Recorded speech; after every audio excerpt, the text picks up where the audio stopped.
నమస్కారం. వనవానికి స్వాగతం. ఈరోజు వార్తలలోని ముఖ్యాంశాలు.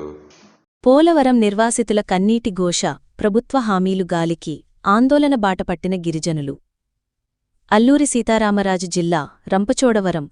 మా భూములు తీసుకున్నారు, మా బతుకులు లాక్కున్నారు, కాని మాకు రావాల్సిన పరిహారమేది, మా పునరావాసం ఎక్కడా అంటూ పోలవరం ప్రాజెక్టు నిర్వాసితులు తమ ఆవేదనను వెలిపుచ్చారు. ప్రభుత్వ నిర్లక్ష్య వైఖరిని నిరసిస్తూ ఏజెన్సీ గిరిజన సంఘం ఆధ్వర్యంలో సోమవారం రంపచోడవరంలోని ఐటీడీఏ కార్యాలయం ఎదుట వందలాది మంది నిర్వాసితులు, వివిధ ప్రజాసంఘాల నాయకులు భారీ ధర్నా చేపట్టారు. ఈ సందర్భంగా వారు మాట్లాడుతూ, ఏళ్లు గడిచిపోతున్నా ప్రభుత్వం తమ సమస్యలను పట్టించుకోవడం లేదని తీవ్ర ఆగ్రహం వ్యక్తం చేశారు. ప్రాజెక్టు కోసం సర్వస్వం త్యాగం చేసిన తమకు భూమికి బదులు భూమి, నష్టపరిహారం, పునరావాస ప్యాకేజీలు ఇప్పటికీ అందలేదని ఆవేదన చెందారు. నిర్మించిన కాలనీలలో సైతం కనీస మౌలిక సదుపాయాలు కల్పించకుండా గాలికొదిలేశారని మండిపడ్డారు. తమకు న్యాయం చేయాలంటూ 2017లో ప్రభుత్వంతో కుదుర్చుకున్న ఒప్పందాన్ని, ఎంఓయూను తక్షణమే అమలు చేయాలని వారు బలంగా డిమాండ్ చేశారు.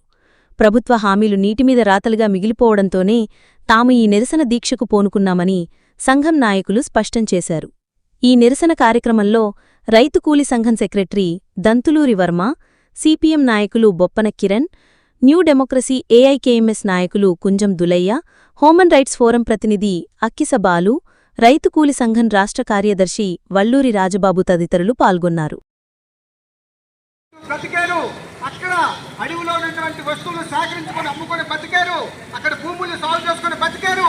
ఇవాళ ఖాళీ చేసి బయటకు వచ్చిన తర్వాత ఎటువంటి ఆధారం లేకుండా ఆ ప్రాంతంలో కూలి దొరికితే కూలి, లేదనుకుంటే పస్తులతోటి వాళ్ళ బతకాల్సిన పరిస్థితి నిర్వాసితులకు వచ్చింది.